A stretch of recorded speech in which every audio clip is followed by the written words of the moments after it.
Fundamentos de Español, Fundamentos de Español 2, Lección 1. So in this course, this is for somebody that's been studying with me for approximately 3 months in the past that can start having kind of very basic conversations in Spanish. What we're really working on in this level is to give you the ability to talk with a little more detail at work, in your community, or during your travels. So we're working on a lot of adding detail. Hopefully we're going to teach you enough Spanish and culture that you can start making friends with native Spanish speakers, because to learn how to speak Spanish, you have to speak it. To do that, you have to know Spanish people. Mm-hmm. And then we do touch on speaking professionally a little bit with the Usted form. We also teach the cultural differences here. So this is my contact info, Carly.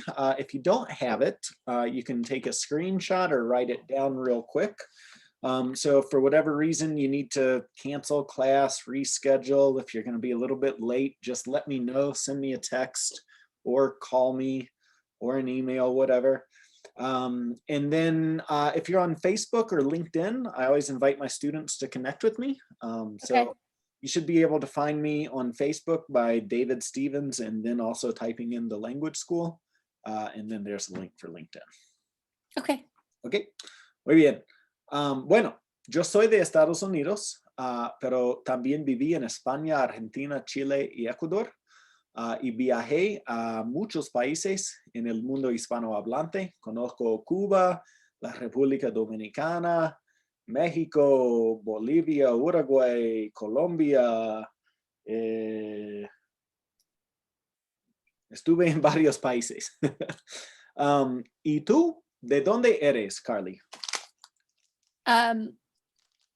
Yo soy de Estados Unidos. Uh-huh. ¿Conoces un país hispanohablante? Can you repeat that? Sorry. ¿Conoces un país hispanohablante? So that's like saying, más o menos. Have you ever been to a Spanish-speaking country? Oh, okay. Is it si yo conozco? Uh-huh. Muy bien. Un país hispanohablante. Hispanohablante. ¿Cuál país conoces? España y Argentina. Muy bien, muy bien. Me gustó España, pero me gustó mucho más Argentina. No sé cómo fue tu experiencia. So I liked Spain, but I fell in love with Argentina. I don't know what your experience was. Well, yeah, I had never been to another country in my entire life, and the first one I ever went to was Argentina. So, where did you go? Just Buenos Aires. Nice. Yeah. So, I don't know if you noticed, but they speak a very different form of Spanish in Argentina. Yeah, it's the double L, right? It's like ja. Sha. Muy bien. Mi experiencia profesional. Yo soy maestro de español desde el 2005 y soy el fundador de The Language School. Antes estudié en la universidad, donde me gradué con un título en International Business, el comercio exterior, el español y el mercadeo. ¿Y tú, a qué te dedicas? What do you do for work? Yo dedico empresaria. Yo soy empresaria. Yo soy empresaria. So with that question, you always respond with ser, even though the question's the dedica. Normally, I'm not going to say always, but yeah. So the verb that we're using is a qué te dedicas, which is like saying, what do you dedicate yourself to? Mm-hmm. We would say, what do you do for work? Kind of similar to in English, we don't normally say I do, right? I would say I am. I am. Yeah. Okay. So it depends exactly, right? So you could say me dedico a los negocios, like I work in business, But if you want to use like a title, like empresaria would be like a businesswoman, you could say soy empresaria. Soy empresaria. Muy bien. Bueno, cuando no estoy trabajando, me gusta divertirme y me gusta tocar la guitarra y los tambores. Me gusta viajar. A veces voy al gimnasio, leo casi todos los días y me gusta ver películas. Algo interesante, yo bailaba con un grupo profesional de salsa. So I used to dance with a professional salsa group. ¿Y tú? ¿Qué te gusta? ¿Y a ti? ¿Qué te gusta? Me gusta viajar y leer y ver películas. Muy bien. Bueno, ¿por qué estudiar español? Hay más de 20 países en el mundo donde se habla español y cada día más es un requisito aquí en Estados Unidos, especialmente en Denver, hablar español, porque Denver es una ciudad bilingüe. Más de 30% de la ciudad de Denver habla español. ¿Y tú, por qué estudias español? Yo estudio español porque, or I guess, para viajar y hablar con mis amigos. Muy bien. Bueno, nosotros usamos una enseñanza holística. So what that means is Spanish is from Spain, but you've been to Spain and Argentina, so you know that the Spanish that they speak in Spain is a little bit different from the Spanish they speak in Argentina. Just like the English we speak is different from what they speak in England, right? Same language, different accent, different words that you substitute. So because of my experiences, if you consider the United States a Spanish-speaking country, I've now lived in 5 different Spanish-speaking countries. I like to teach more of an open version of Spanish, so I don't stick to one particular country, right? I like to teach a little bit of everything. And last thing, it's okay to make mistakes. These are conversation classes, so you have to talk. And your mistakes will actually help me serve you better because everybody has differences and that's just how you learn. And ask me any questions that you have. Give me 1 second because I hear my dog scratching on the door. I gotta go let him in. Give me just 1 second here. No worries.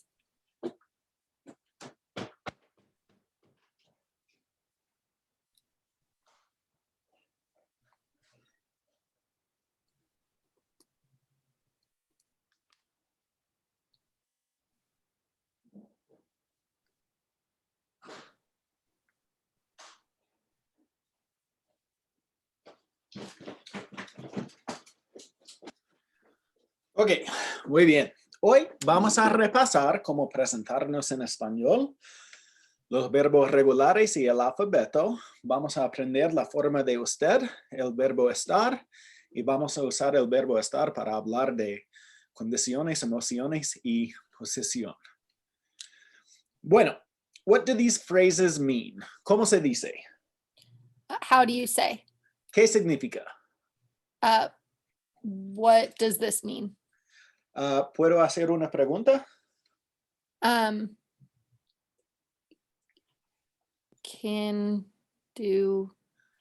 I ask you a question? Muy Or bien. can I ask a question? No entiendo. I don't understand. Repite, por favor. Repeat, please. Más despacio, por favor. More time, please. Almost slower, please. Or slower, yeah. Despacio, okay.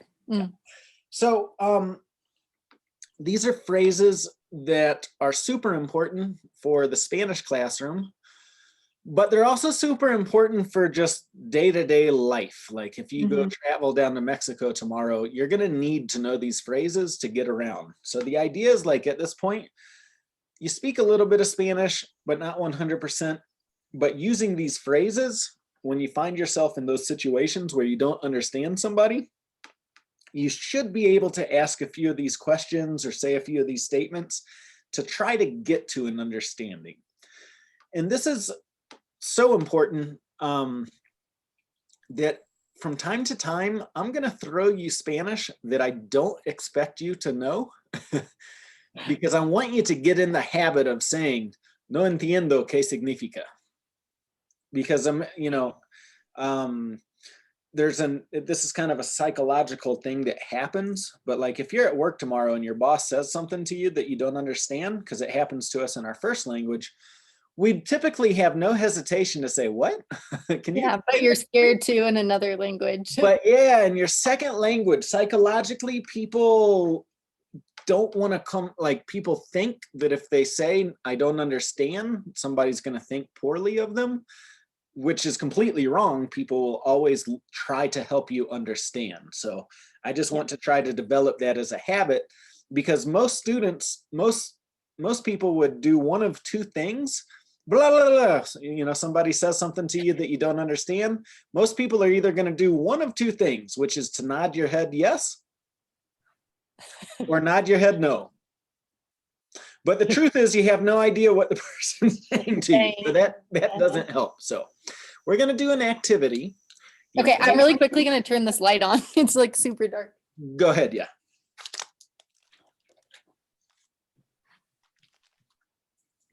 Okay. Okay, so I'm just going to take you through a series of questions in Spanish. You might need to use some of these phrases to get through this activity, okay? Carly, ¿qué necesitan los alumnos para tomar notas importantes en la clase?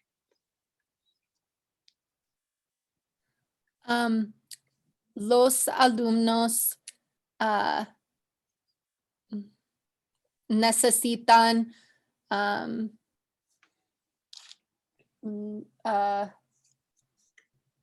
los lápices Muy bien. para tomar notas importantes en la clase. Muy bien. ¿Qué necesitamos para saber el tiempo?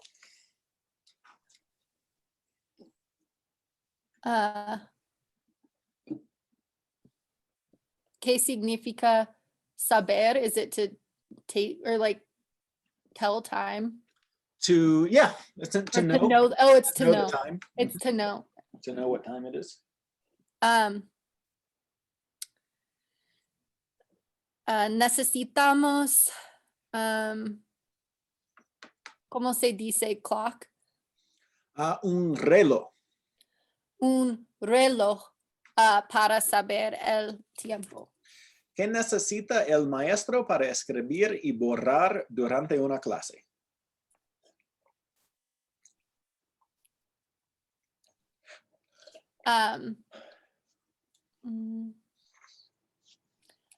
¿Cómo se dice pen, or I guess marker or an eraser? Se dice marcador y borrador.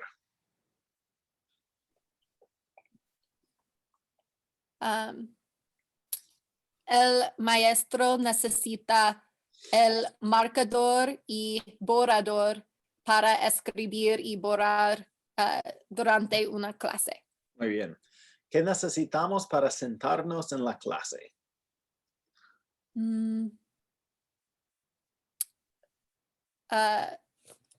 ¿Cómo se dice chair? Una silla. Necesitamos, I think this is right, necesitamos una silla para sentarnos en la clase. Muy bien. ¿Qué necesita el maestro para mostrar una presentación?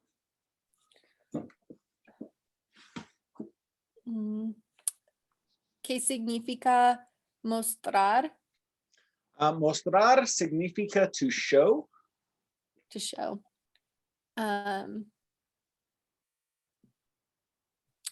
El maestro necesita la computadora para mostrar una presentación.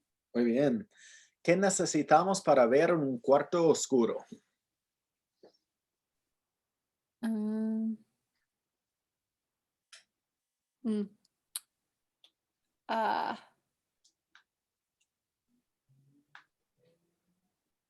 ¿Cómo se dice? The light, like la luz, right? Exacto. Necesitamos la luz para ver en un cuarto oscuro. ¿Qué necesitas para botar basura?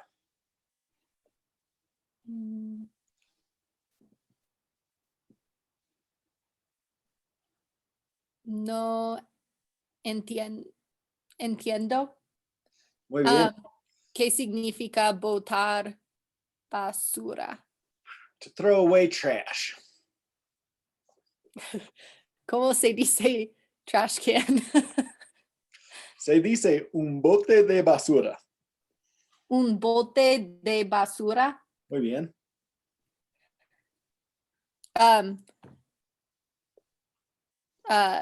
Yo necesito un bote de basura para botar basura. Muy bien. Y finalmente, ¿qué necesitamos para mandar correo electrónico?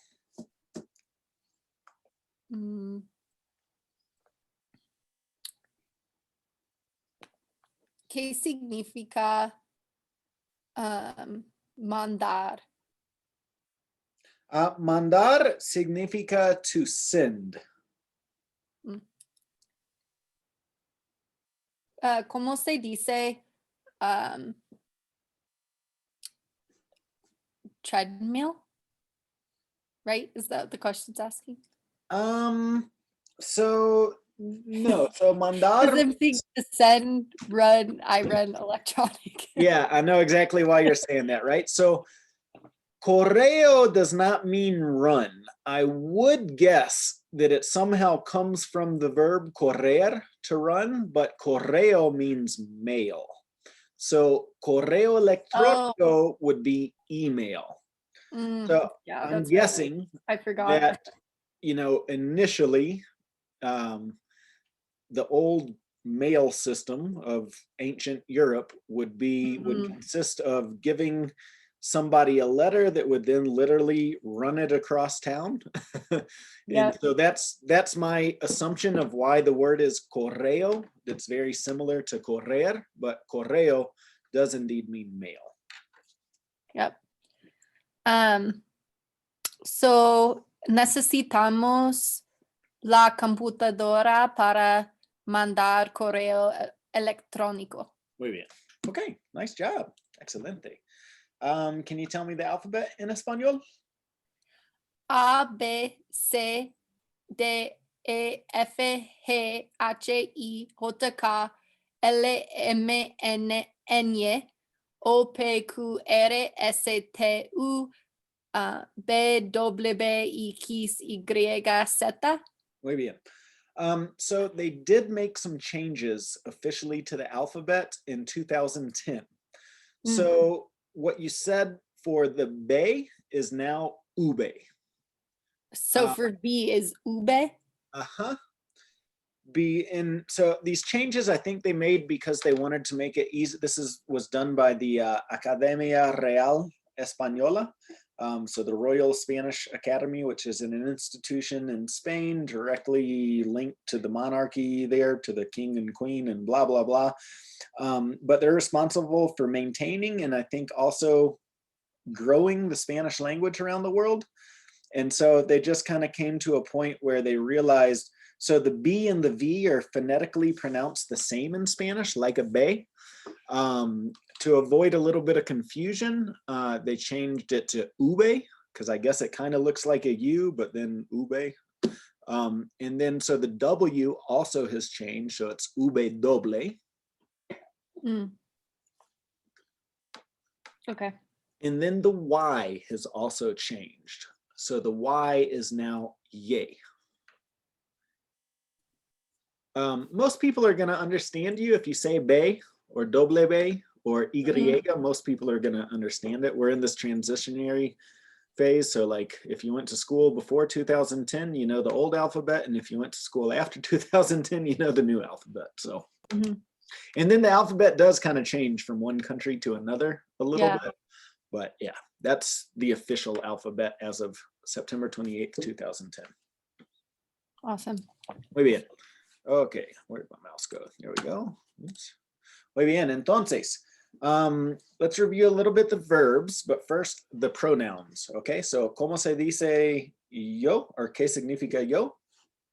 I, Tú, you, él, he, ella, she, nosotros, we, ellos or ellas.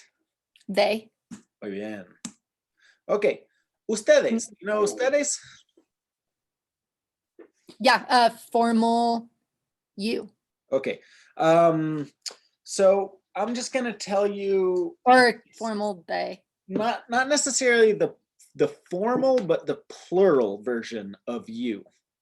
Okay. At least in Latin America. In Latin America, there's only one way. So I'm from Georgia originally, so I say y'all. So this would Okay. be like saying Guy. y'all in Spanish, right? Or like me where I say guys. If you say you guys, yeah, Okay. exactly, yeah. So that's what ustedes mean. It's not they.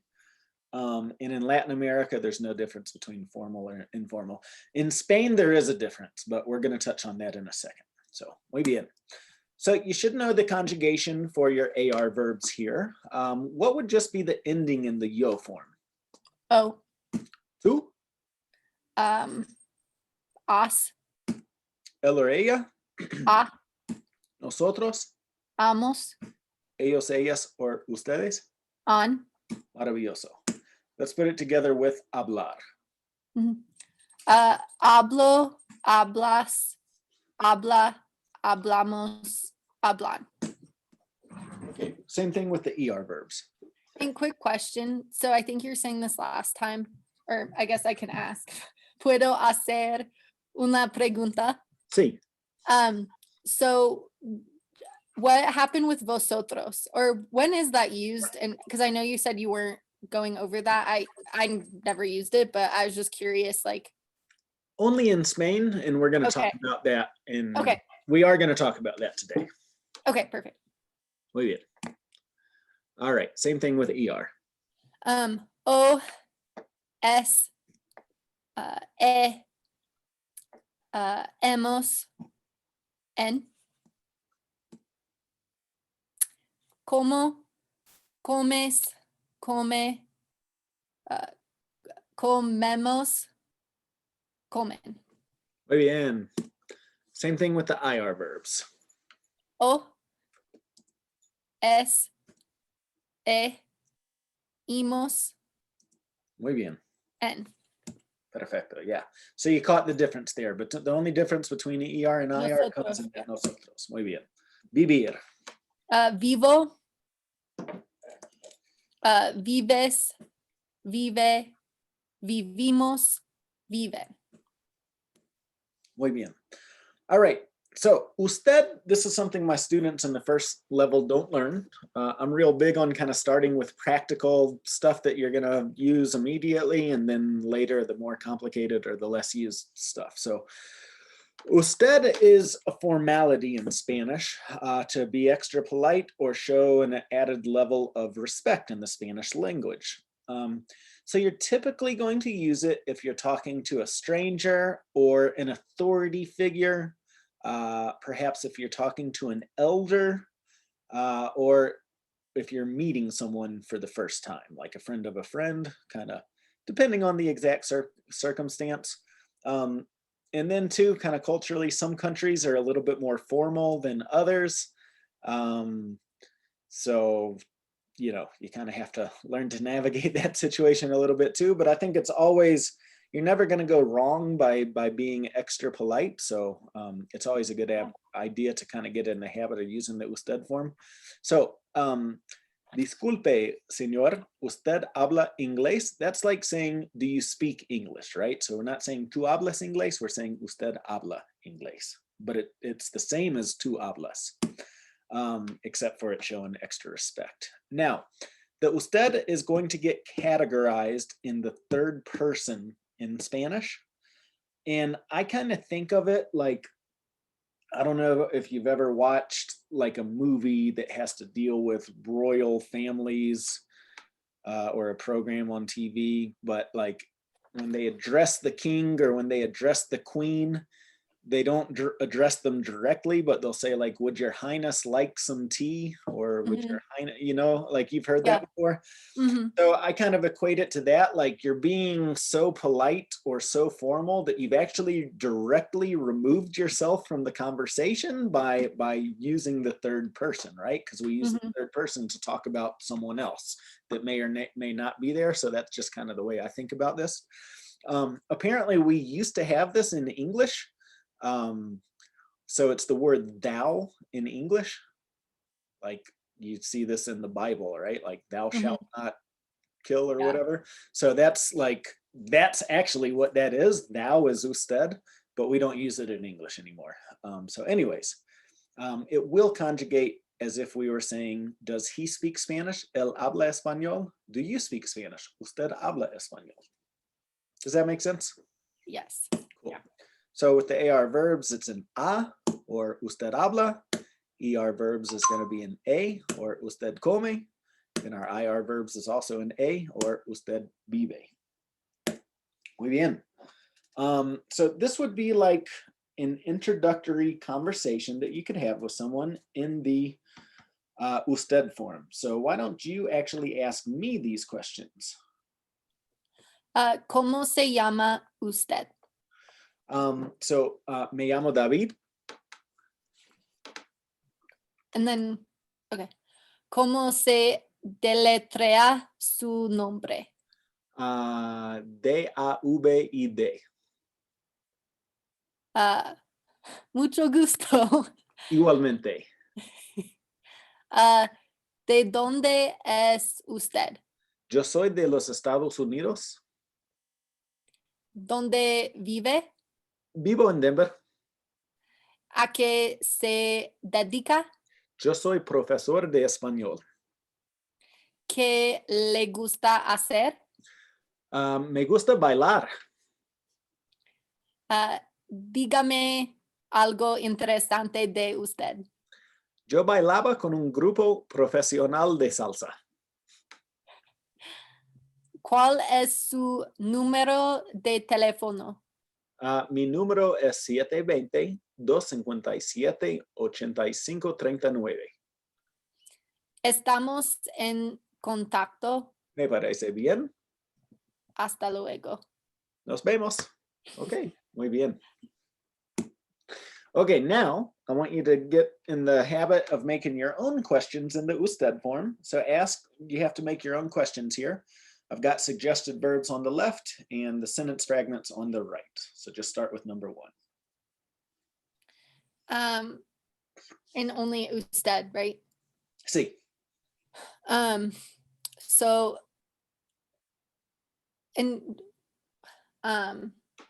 ¿puedo hacer una pregunta? Sí. So I guess you don't always have to say usted. Like it's optional to actually say that word as long as you're doing it in that conjugation for the verb. Yeah. Or good question. Replacing the te with the se, right? Yeah. So usted is like what we would call a subject pronoun. And those are always optional in Spanish just because of the way the verbs conjugate. The subject is included in the verb. We don't conjugate our verbs in English, at least not to the extent that they're conjugated in Spanish. So we have to say I, you, we, they, etc. every single time. But in Spanish, hablas directly includes I talk or you talk, right? When we're getting into the usted form, I think it's a good idea to use it initially, to say usted initially.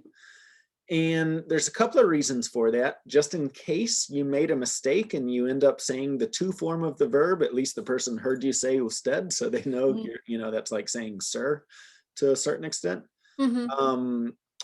Also, because in the third person, it does become a little bit more important to use the pronoun because it could be he, she, or you. So I think it's a good idea, at least when you're establishing the context of a conversation, maybe your very first question, you would say, usted habla por teléfono. But then the rest of the questions, you could leave off the usted and just say camina por el parque, ordena ron, etc. Got it. Okay. We'll start with that then. Usted habla por teléfono. Sí, hablo por teléfono. Let's see. Camina por el parque. Sí, camino por el parque. What's the difference between saying like en and por? Like, why would you say por el parque? Sometimes it can be optional. Sometimes they can be used interchangeably. These are called prepositions. So prepositions are just connector words, and they can mean a variety of things. Like the word por can mean, I don't know, 20 different things in the English language. So just for the purpose of this, we're trying to keep it simple for you. But you're right, you could say camina en el parque. Got it. Okay. Let's see.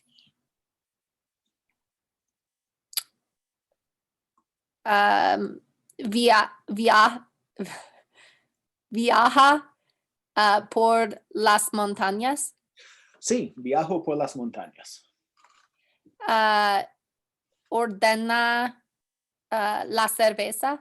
No ordeno la cerveza. ¿Qué significa ron? Ron is rum, like Bacardi rum.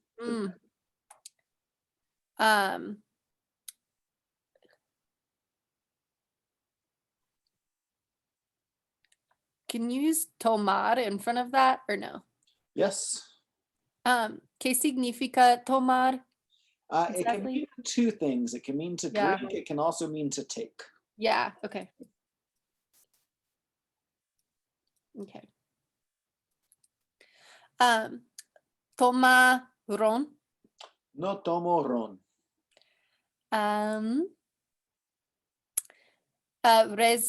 Reserva una mesa para su familia.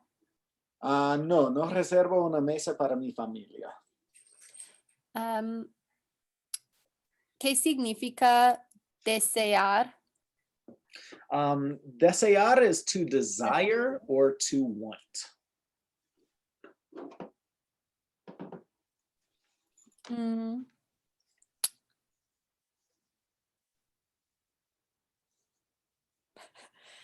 Desea cerveza.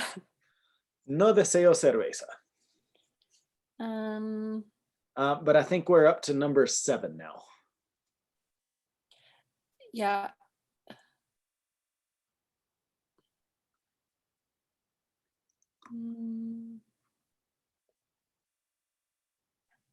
Entradas is just entrances, right? It can be, but in this, it can also be appetizers. Ordena entradas. Sí, ordeno entradas. ¿Qué significa postre? Postre is dessert.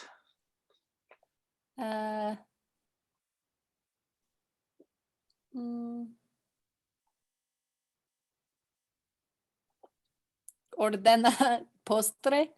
Sí, ordeno postre. Baila mucho. Desafortunadamente, no bailo mucho hoy en día. Viaja poco. Sí, viajo poco. Muy bien. Seguimos adelante con estos verbos ahora. So the same thing in the usted. Okay. Bebe vino. No bebo vino. Aprende español. No aprendo español, enseño español. Corre en el gimnasio. Sí, corro en el gimnasio. Aprende algo interesante. Siempre aprendo algo interesante. Corre en la calle. No, no corro en la calle. Bebe 8 vasos de agua. Sí, bebo 8 vasos de agua. Aprende italiano. No aprendo italiano. Me gustaría, pero no lo aprendo.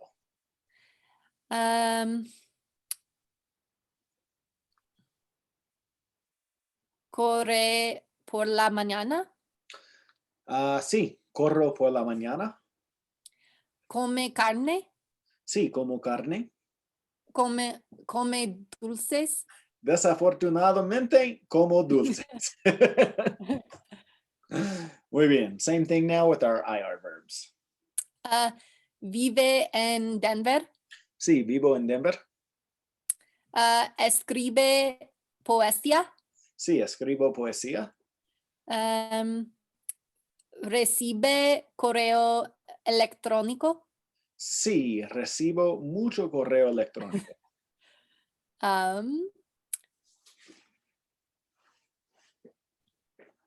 ¿Qué significa correo basura? All right, so basura means trash. Yeah. This is like saying junk mail. Mail that you throw right in the trash. Got it. And ¿qué significa discutir? Discutir can mean to discuss, but often means to argue.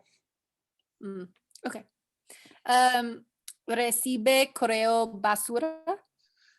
Sí, recibo correo basura mucho también. ¿Vive en una casa? Sí, vivo en una casa.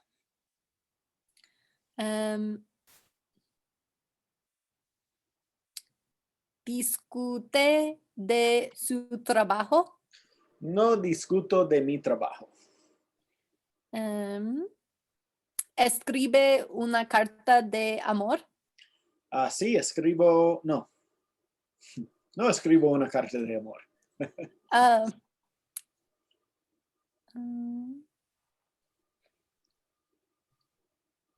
Discute cerca de la escuela. So just to check you on that, you're like asking if I argue close to the school? I thought it meant around the school, but still, I guess that doesn't make sense. Okay, so vive cerca de la escuela. Bueno, vivo en la escuela. Escribe un libro. Sí, escribo un libro. Vive con su amor. Siempre vivo con mi amor. Muy bien. Okay. All right. So this is what you're asking earlier about vosotros. This is one of the primary differences between European Spanish and Latin American Spanish. So in Europe, they do have a plural y'all form in both the formal and the informal, only in Spain. In Latin America, they only use the ustedes form. In Spain, ustedes would be for talking to strangers, kind of like the usted form is in the singular. And then vosotros would be like talking to friends or, you know, people you don't have to be so formal with, right? So, una pregunta, caballeros. ¿Ustedes hablan inglés? That's like saying, I have a question, gentlemen. Do y'all speak English? But if we're talking to like little children, right, we might say, una pregunta, muchachos, vosotros habláis inglés, okay? Vosotros does have a conjugation of its own. So I'm going to teach it to you, but we will pretty much never practice it, if that makes sense. Learn it if you want to, or don't. Doesn't matter to me. So for AR verbs, it would be ais, or vosotros habláis. For ER verbs, it would be eis, or vosotros coméis. In IR verbs, it's just going to be an is, okay? So, vosotros vivís, okay?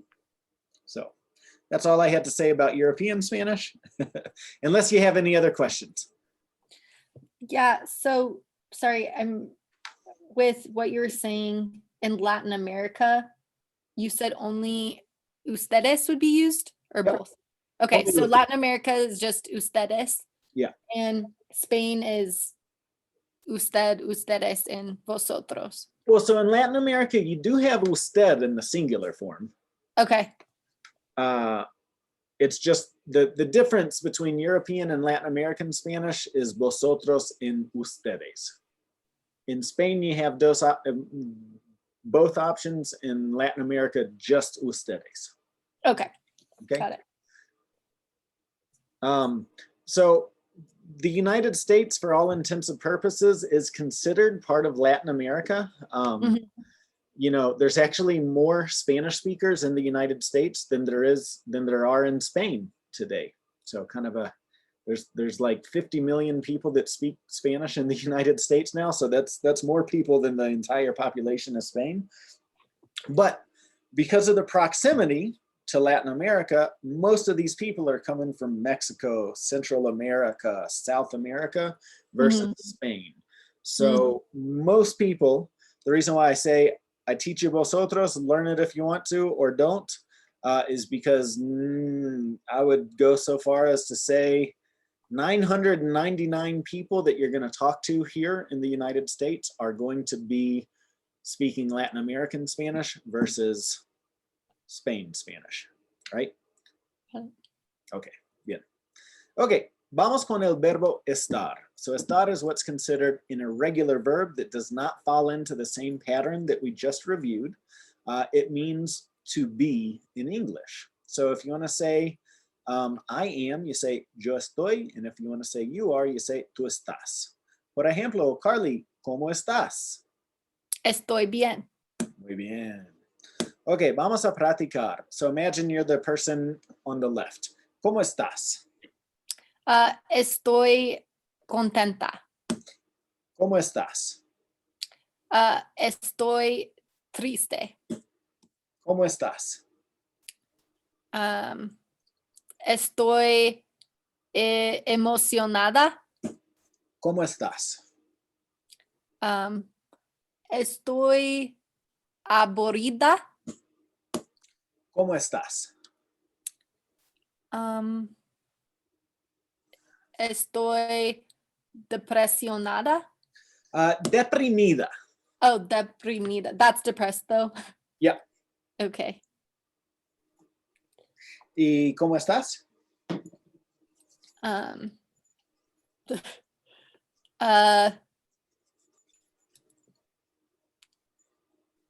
¿Cómo se dice in love? Enamorada. Enamorada. Estoy enamorada. ¿Cómo estás?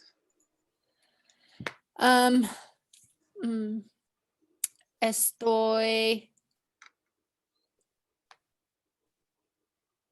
¿Cómo se dice tired? I know it starts with a C. Cansada.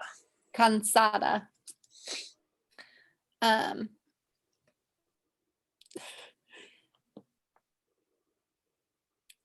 ¿Cómo se dice really awake? Sí. Despierta. Despierta. Okay. Estoy despierta. Muy bien. Perfecto. So now in the third person singular or the usted form, we're going to say está. Okay. Él está, he is. Ella está, she is. Or usted está, you are.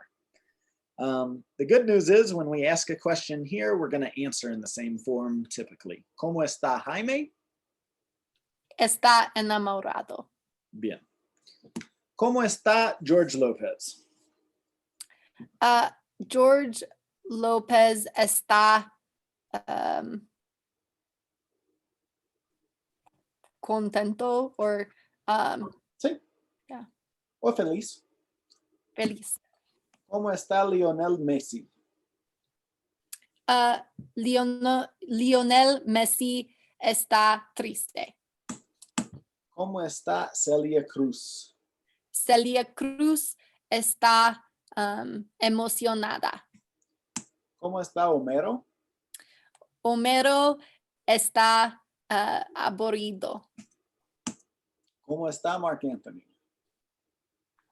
Mark Anthony está deprimido. Deprimido.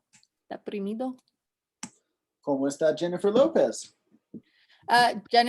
Jennifer Lopez está enamorada. ¿Cómo está Shakira? I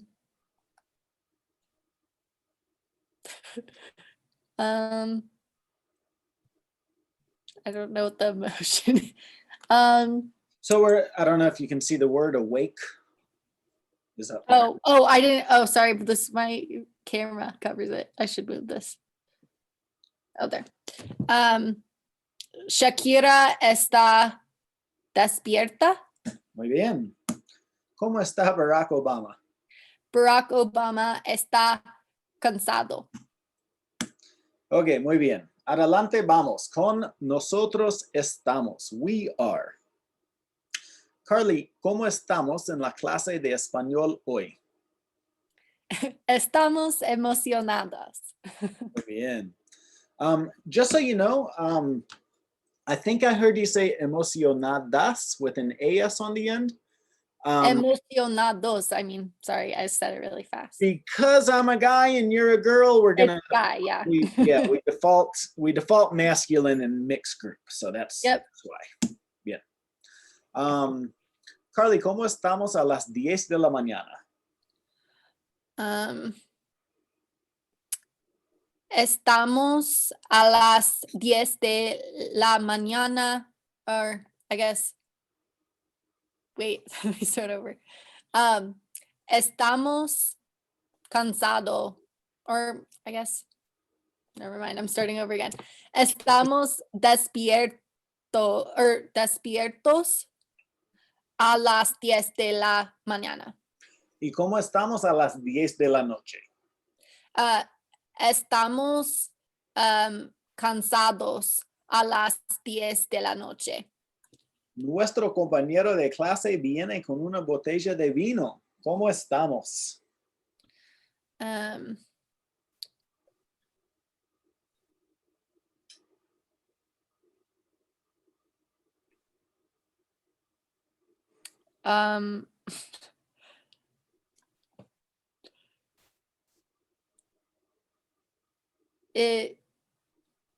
¿Qué significa viene? Is that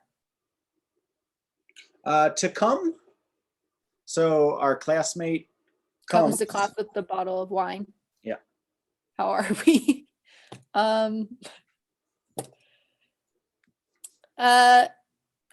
Estamos contentos. Nuestra boda es mañana. ¿Cómo estamos? ¿Qué significa boda? Wedding.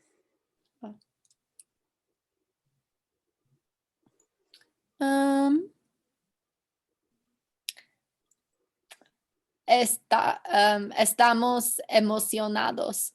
Muy bien. La clase de español termina. ¿Cómo estamos?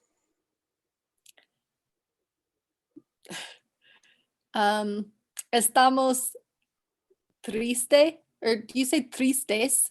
Exacto. Muy bien.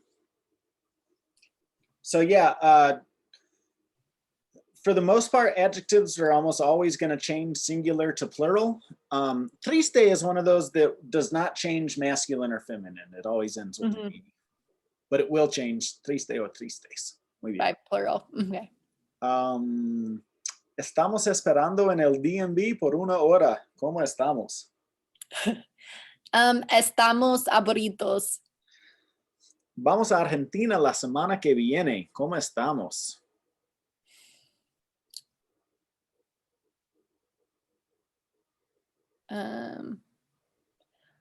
Estamos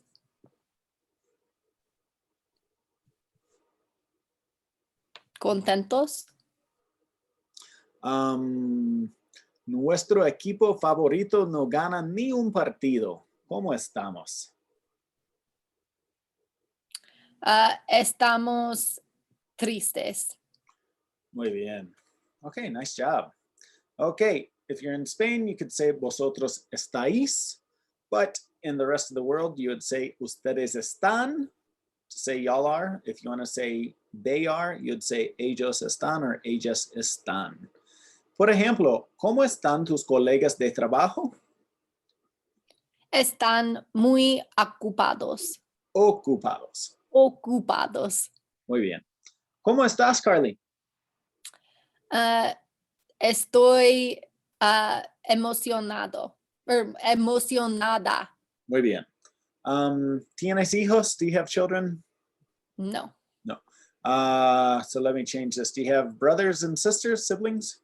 Sí. Okay. ¿Cómo están tus hermanos? Mis hermanos están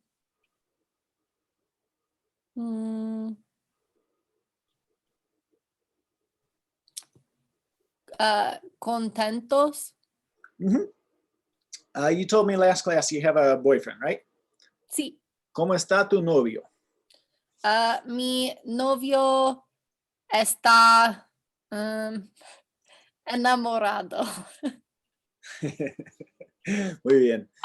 ¿Cómo está tu mejor amigo o tu mejor amiga?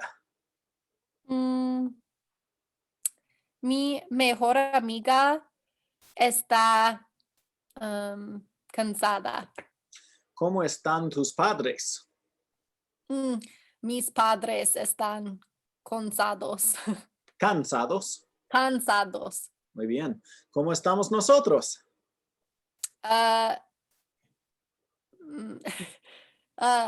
Nosotros estamos emocionados. Perfecto. Vamos a hablar del trabajo. Carly, ¿a qué hora empieza tu día de trabajo?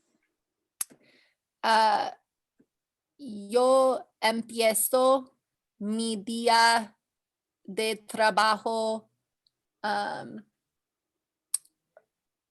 las 8. 8. 8. Muy bien. A las 8. ¿Te gusta tu trabajo o deseas un cambio?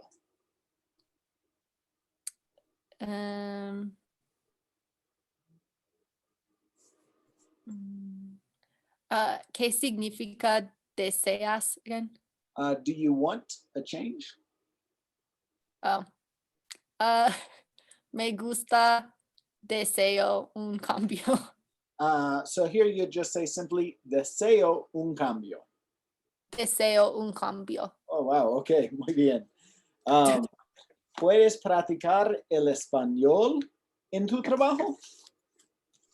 No, and I had a question about this. So I know you brought this up last time and I keep mixing it up, but when you respond with no, where does the second, like if you say no, then you say no puedo, or is it, or I mean, if you have yo in there. So if it's no, would I say no, yo puedo, or yo no puedo?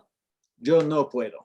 So it always goes before the verb. Yeah, the no has to come directly before the conjugated verb.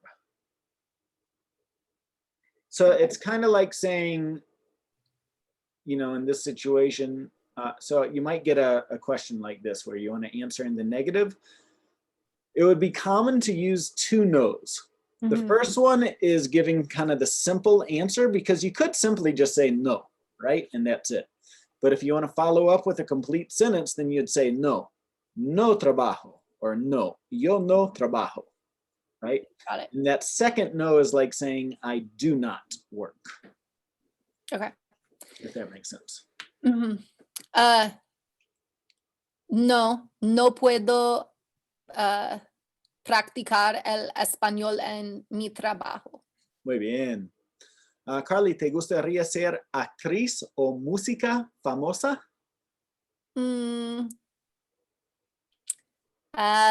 Me gustaría ser música famosa. Muy bien.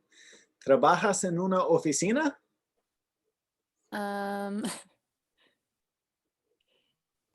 No, sorry, I'm starting work.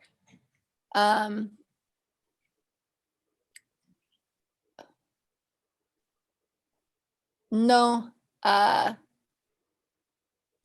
I'm sorry, I'm thinking of like ways to say this. No trabajo en una oficina. Yo trabajo en mi casa. Muy bien. ¿Para cuándo piensas jubilarte? ¿Qué significa piensas? Oh, think. Jubilarte. ¿Qué significa jubilarte? To retire.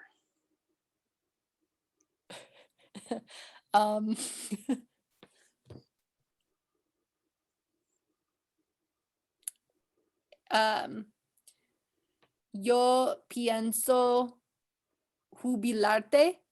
Jubilarme. Oh, jubilarme en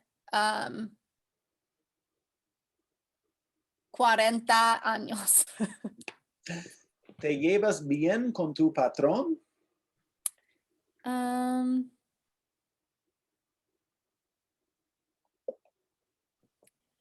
So this is an expression. Llevarse bien means to get along with. Yeah, because I was about to say llevar means to wear, right?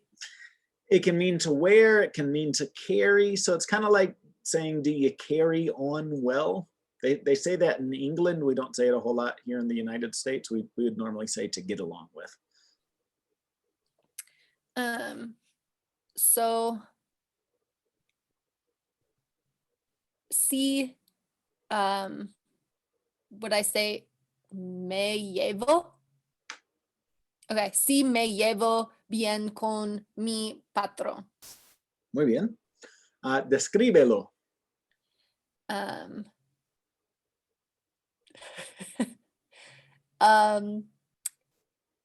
Estamos enamorados.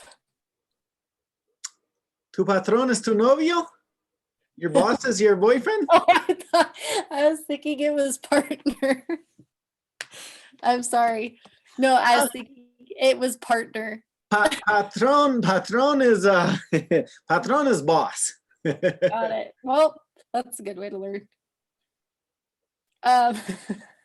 If that's the most embarrassing thing you've ever done, you're in a really good place. Let me tell you. I've made far more embarrassing mistakes. I don't even know.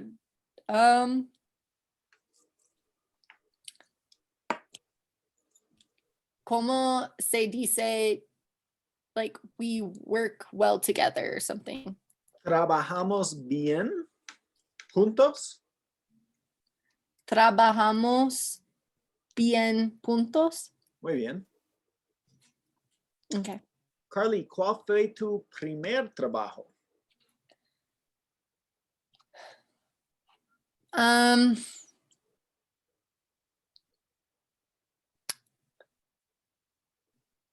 So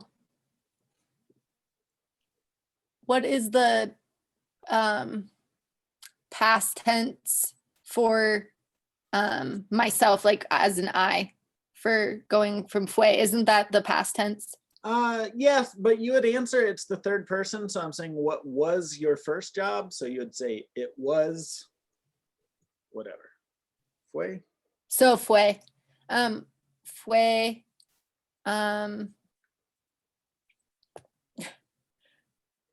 Empresaria. Okay, bien. ¿Y cuántos años tenías? 2 años. So You were 2 years old when you started your first job? I thought I was asking how many years. No, but it's asking because it's half years, so it's how old. Yeah. So is it tenía? Uh-huh. Tenía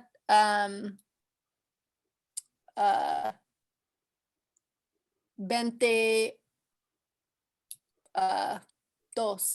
años. Muy bien. ¿Y cuál fue el trabajo de tus sueños de niña?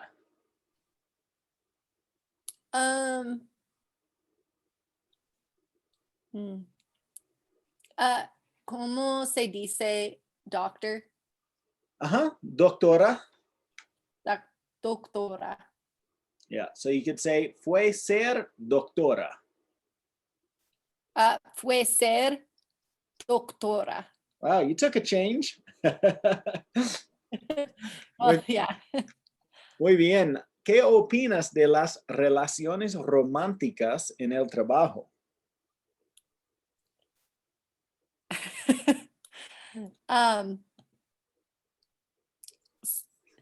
is this saying what are my opinions of romantic relationships at work? Sí. Um,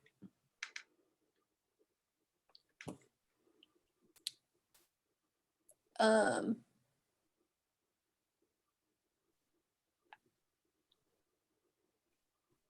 ¿Cómo se dice I have none? Is it No opino nada.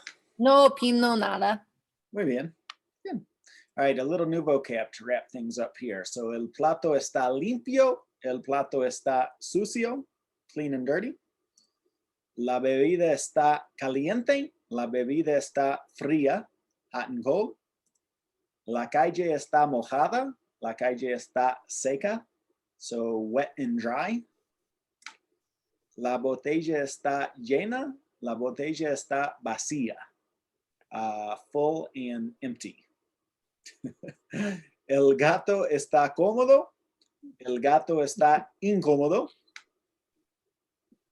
I have to tell you, no cats were harmed in the making of this class. Yeah. Elvis está vivo, Elvis está muerto. That's it for today. So there's a couple of free practices you can come to. I don't know if it'll work with your work schedule, but if you can make it, what I was doing before this was a tutoring session from 3 to 4. And then on Fridays, it's just a true open language exchange from 10 to 11 conversation. Okay. And then, yeah, here would be your homework to do in the application. This is the link to it in the application. I know you have the book, so if you want to do it in the book, you can do it there too. So is it to do the lesson 1 homework or to do the lesson 2? So you would definitely do lesson number 1. Mm-hmm. For best practices, to get the most out of these classes, do lesson, go ahead and do lesson number 2 if you can. Okay. Yeah. So yeah, I will just plan on doing lesson 1 and 2 then, because I jumped to 5. Yeah. So there should be videos in there that you can watch of a previous class that I've given. Vocab is the most important thing you can do. So learning any new vocab that you learn today, try to memorize that. But then I always do think, like when I was studying Spanish in college, I realized that if I could learn the next lesson's vocabulary before I went to class, when I showed up to class, I knew what all the vocab was and I could actually just participate in class. Mm-hmm. Versus everybody else in class is like looking up words in their book and going back and forth. Yeah. If you memorize the vocab ahead of time, then you just know everything and it makes the class go a lot faster. And with the web app, with those videos in there, it is really incredibly helpful to watch. Like if you watch it and then try your best to do the homework and then you come to class, like we'll do these faster too. Mm-hmm. So you kind of get more of what you more for what you paid for. So yeah, exactly. I was looking